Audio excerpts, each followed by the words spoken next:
जी भाई जी आप लाण पाई भी अपना मघियाटा मार रही ने दिखाने थोनू की जुगाड़ पाया बच्चे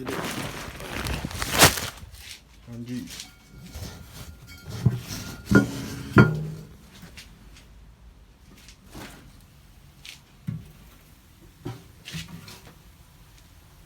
हाँ जी ड्रम वड्डा ही पाया बई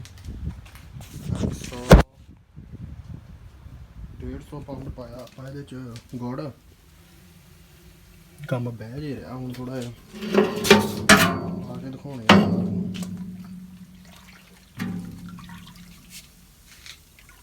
देखो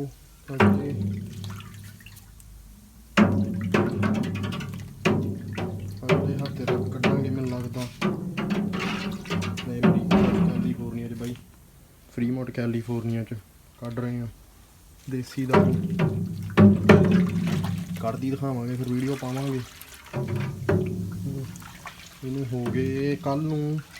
14 दिन होए ने इनू पाए नूं यीस्ट पाया थी 25-30 ग्राम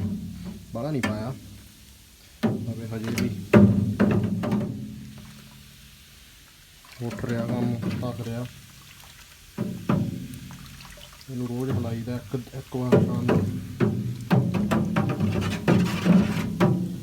थोड़ी जी घट सैंत हो रही है अगे तो हुण उठ रहा कम तो ठीक है ना जी ये देसी दारू बना के दिखाने थोनू बस एक हफ्ते थोनू वीडियो पावांगे फिर